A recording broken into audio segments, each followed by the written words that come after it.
Gold, trusted gold buyers. మీరు తాకట్టు పెట్టిన బంగారాన్ని విడిపించి ఈ రోజు ఉన్న మార్కెట్ ధరకు కొనబడను. సోషల్ మీడియాలో ఉంటే అంతే, ఇంకా ఫేస్ చేయాలి. తప్పదు కొన్నిసార్లు. సర్లేండి, వాళ్ళ గురించి వదిలేద్దాం. బట్ స్టిల్ ఎప్పుడైనా ఒకసారి అంటే గోయింగ్ బ్యాక్, ఒకసారి వెనక్కి తిరిగి చూసుకుంటే ఎందుకు స్టార్ట్ చేశాను నేను, వీళ్ళతో నాకేం అవసరం, వీళ్ళు నన్ను మాటలు ఎందుకు అనాలి, నేను ఎందుకు పడాలి, ఇలాంటి ఆలోచన ఎప్పుడు రాలేదు? అలా ఎప్పుడు రాలేదు. బేసికలీ నాకు ఎడిటింగ్ అంటే బాగా ఇంట్రెస్ట్ ఉండే. Okay. నేను నా బీటెక్లోకి ఎంటర్ అవ్వగానే షటర్ బాక్స్ అనే క్లబ్ ఉండేది అనమాట, ఫోటోగ్రఫీది. సో నేను ఫోటోగ్రఫీ క్లబ్లోకి ఎంటర్ అయ్యాను. యాజ్ ఐ సెడ్ ఎర్లియర్, వెంటనే కోవిడ్ పడిపోయింది. ఓకే. నాకు ఎంత ఇంట్రెస్ట్ ఉండిందంటే కెమెరా కూడా కొనిచ్చేస్తా అన్నంత ఇది ఉండింది. సో నాకు ఎడిటింగ్ అంటే బాగా ఇంట్రెస్ట్ ఉండింది. తర్వాత స్లోగా కోవిడ్ టైంలో ఎందుకు ఖాళీగా ఉండడం అని చెప్పి నావి నేనే స్లో మోషన్ వీడియోస్ తీసుకొని నావి నేనే ఎడిట్ చేసుకోవడం స్టార్ట్ చేశాను. ఓకే. నేను ఇప్పుడు వీడియోస్ తీస్తున్నాను, ఒకళ్ళు నాకు వీడియోస్ ఎడిట్ చేసి ఇవ్వాలంటే అంత ఇంట్రెస్ట్ చూపించారు కదా, అవును. 1-2 చేస్తారు, తర్వాత నుంచి ఇంట్రెస్ట్ ఉండదు. మనది మనమే వీడియో తీసుకొని మనది మనమే ఎడిట్ చేసుకుంటే ఎంత ఇది ఉంటుంది. సో ఇప్పటిదాకా స్టిల్ డేట్ ప్రతి వీడియో నాది నేను ఎడిట్ చేసుకుంది అనమాట. సో ఆ ఇదిలో మెల్లగా ఎడిటింగ్ నుంచి నేను వీడియోస్ తీసుకొని ఇలా స్టార్ట్ అయ్యి వచ్చింది కాబట్టి వెనక్కి తిరిగి చూసుకుంటే ఏ రోజు ఏం అనిపించలేదు. వర్తే నాది నేనే చేసుకుంటున్నాను కాబట్టి ఇష్టంగానే ఉంటుంది. ఇంకా నాకు నేను ఎడిటింగ్ చేసుకున్న తర్వాత అది రీచ్ వెళ్ళి బాగుంది, నాకు మీ స్మైల్ బాగుంటుంది ఇదంతా పక్కన పెడితే మీ ఎడిటింగ్ బాగుంది, ఎడిటింగ్ ఎవరు చేశారు అని ఒక కమెంట్ వస్తుంది సార్, అప్పుడు వస్తుంది ఆ సాటిస్ఫాక్షన్. చాలా పీక్స్ ఉంటుంది అది. నేను ఏమైనా షూట్స్కి వెళ్ళినప్పుడు కూడా ఖచ్చితంగా వాళ్ళ దగ్గర నుంచి రా వీడియోస్ పెట్టించుకొని నేనే ఎడిట్ చేసుకుంటాను. అవునా? ఓకే. నాకే ఇదిగా అనిపిస్తుంది, ఒక ప్లాన్, ఒక ఇది ఉంటుంది, ఇలా చేసుకోవాలి మంచి. So what is it leading to, ఏంటి మూవీస్లోకి యాక్టింగ్లోకి వెళ్దాం అనుకుంటున్నారు? యాజ్ ఆఫ్ నవ్ అయితే ఆ థాట్ ఏం లేదు. ఓకే. ఏమవుతుందో చూడాలి, రేపటి గురించి మనకు తెలీదు. వస్తే అఫ్ కోర్స్ వెళ్ళడానికి వెళ్ళే అవకాశం ఉంది. పేరెంట్స్ కూడా ఓకే అంటారు దానికి ఖచ్చితంగా. ప్యారలల్గా నేను నా జాబ్ ట్రయల్స్ కూడా చేస్తున్నాను, ఎందుకంటే అంత హైయర్ స్టడీస్ చదివించిన తర్వాత నేను వాళ్ళ కోసమన్నా నేను ఖచ్చితంగా జాబ్ చేయాలనే థాట్ నాకు కూడా ఉంది. ప్యారలల్గా ఇది వదలొద్దు.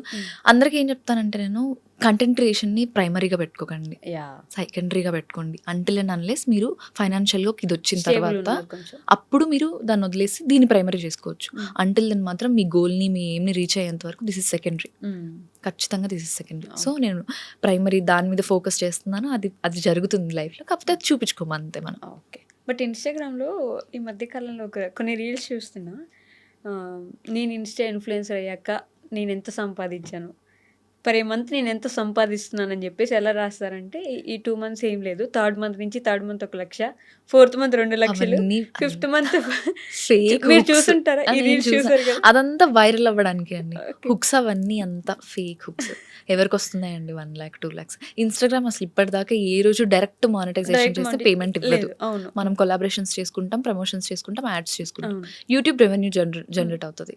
అది కూడా మీకు చాలా ఎక్కువ వచ్చి మీకు వాచ్ అవర్స్ వచ్చినప్పుడు సంగతి. అవన్నీ హుక్స్, ఫేక్ వీడియోస్ అండి.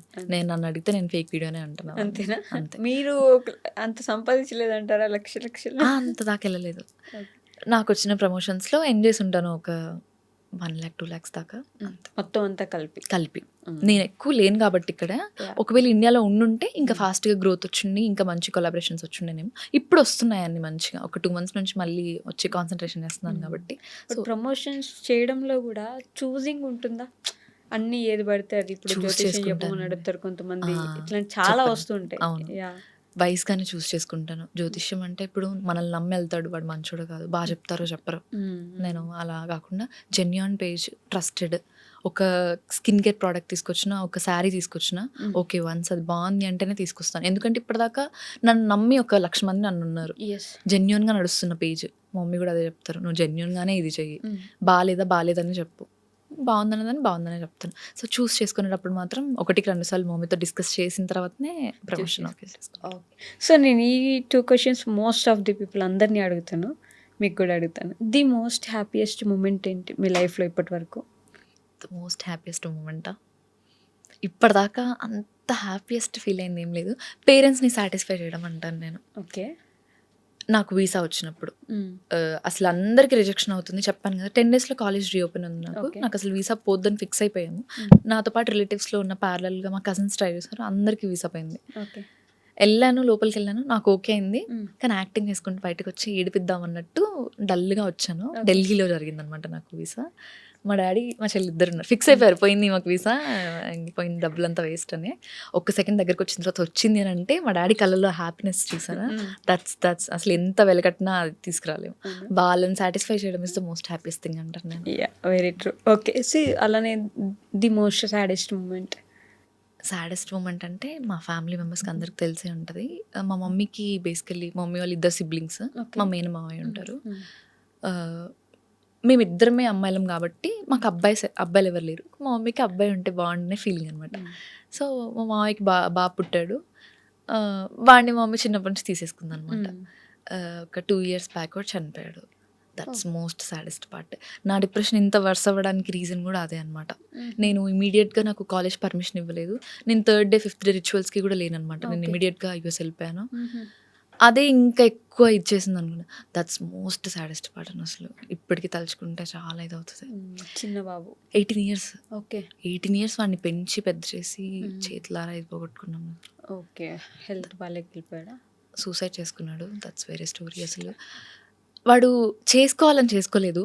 ఇంట్లో ఏదో బెదిరిద్దాము, వాడికి హాస్టల్ ఇంట్రెస్ట్ లేదు అని అనుకున్న థాట్లో చేసుకున్న చిన్న మిస్టేక్ తీసేసింది. ఈ మధ్య కాలంలో మరీ ఎక్కువ వెంటనే ఏదైనా జరగంగానే సూసైడ్లు చేసుకోవడం. ఈ 2010 తర్వాత బాగున్న చిల్డ్రన్స్ ఎలా ఉన్నారంటే ప్రతిదీ బెదిరించడమే.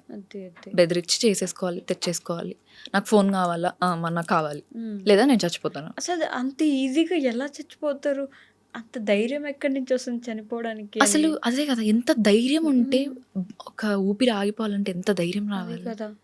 వావ్, చాలా కష్టం. అది కొంచెం కష్టమైపోయింది. జనరేషన్ని భయపెట్టాలి, తల్లిదండ్రులు ఏదైనా కంట్రోల్ ఇప్పుడు ఏదైనా చేయాలంటే చాలా కష్టం. మా జనరేషన్ లో మూసుకొని కూర్చో అంటే కూర్చుంటాం. అంతేగా, చెప్పారు మన కోసమే, మన మంచి కోసమే అని చెప్పి. ఇప్పుడు అలా లేదండి అసలు. పిల్లలు పుట్టినప్పటి నుంచే బెదిరించడం స్టార్ట్ చేశారు. అదొక ప్లస్ పాయింట్ అనుకోవాలా, మైనస్ పాయింట్ అనుకోవాలా? ఒక సైడ్ వాళ్ళు ఎదుర్కొంటున్నారు, వాళ్ళు ఏం కావాలో వాళ్ళకి చేస్తున్నారు, ఇటు సైడ్ మాత్రం ఇదొక నెగటివ్. ఏం చేసేస్తారు అని భయం. ఎంత మంది ఇంటర్ స్టూడెంట్స్ సూసైడ్ చేసుకుంటున్నారు, చాలా మంది. వయసు గారు ఏంటి అంటే సింపుల్ థింగ్, వాళ్ళకి నచ్చలేదు. సరే నచ్చినప్పుడు ఓపెన్గా చెప్పి ఇంట్లో ఫైట్ చేసి వచ్చేయచ్చు కదా. ఎందుకు లైఫ్ని తీసేసుకోవడము, దేవుడిచ్చిన లైఫ్ని? చాలా చాలా మంది సూసైడ్ చేసుకుంటున్నారు. మా తమ్ముడు చనిపోయిన తర్వాత నుంచి నాకు ఇంటర్ స్టూడెంట్స్ని, 10th స్టూడెంట్స్ని చూస్తేనే నాకు ఒక ఇది వస్తుంది. మీకు వచ్చినంత వరకు రాయండి, ఏం కాదు, ఏమవుతుంది, పోయిందా మళ్ళీ రాసుకుందాం అంతే. పరువు అది ఇది అని ఆలోచించుకున్నామా, పరువు ప్రాణం పోతుంది కదా ఇక్కడ. ప్రాణం అంత ఈజీ కాదు కదా. True, very true. సో మీకు అలానే ది లైఫ్ చేంజింగ్ మూమెంట్ ఏంటి? లైక్ ఇలా జరిగింది కాబట్టి ఇలా అనే ఒక మూమెంట్ ఏమన్నా? ఈ హెల్త్ వల్లేనండి. దానికి ముందు గౌతమి వేరు, నా మైండ్ సెట్ వేరు. ఓకే, దాని తర్వాత అసలు వేరు. దానికి ముందు చెయ్యాలి, సాధించాలి, ఏదో ఒకటి చెయ్యాలి, గర్ల్స్ పెట్టుకోవాలి, దాన్ని ఏం చేసుకోవాలి, ప్యారలల్గా సోషల్ మీడియా చూసుకోవాలి, ఇంట్లో ఏమనుకుంటారో, రిలేటివ్స్ ఏమనుకుంటారో అంతా ఉండింది. వన్స్ ఇది స్టార్ట్ అయిన తర్వాత నుంచి తొక్క పట్టించుకోవద్దు. ఈ రోజు చూసుకోవాలి అంతే. అది యాక్చువల్లీ చాలా మంది బుర్రలో అనుకుంటారు కానీ ఎక్కించుకోలేరు. మనం ఈ రోజే ఉన్నాం, రేపు పొద్దున ఉంటామో లేమో. అది ఒక లైఫ్ చేంజింగ్ మూమెంట్ రావాలి, వస్తుంది. ఆ లైఫ్ లో వచ్చేంత వరకు మనం అలానే స్ట్రగుల్ అవుతూ ఉంటాము. వన్స్ అది వచ్చిన తర్వాత ఎవడా ఇంకా అయిపోయింది. అది వచ్చిందంటే ఇంక నెక్స్ట్ డే గురించో, నెక్స్ట్ ఇయర్ గురించో, మన సేవింగ్స్ ఏమి ఉండదు. ఇంకా ఆ రోజు బ్రతికితే అయిపోయింది ఆ రోజు కన్నట్టు. అలాంటి మూమెంట్ వచ్చినప్పుడు మాత్రం ముందు భయం వేస్తుంది, ఇంకేం ఉండదు మనం ఆలోచించడానికి. నాకైతే వచ్చేసింది ఆ మూమెంట్ లైఫ్ లో. నేను అది చాలా షూర్గా ఉంటాను, వచ్చేసింది. ఇక్కడ నుంచి నా థాట్ ప్రాసెస్ మారిపోయింది అసలు. సో అఫ్ కోర్స్ నేను ఏం పట్టించుకోలేదు అంతే. ఎగ్జాక్ట్లీ ఫ్లోలో వెళ్ళిపోవాలి. ఇచ్చే వస్తూ ఉంటాయి ఆప్షన్స్, రాసి పెట్టుందా మనకి వస్తుందండి, రాసలేదా పోతుంది అంతే. అంతే, ఏం చేయలేము దాన్ని మనం. ఓకే.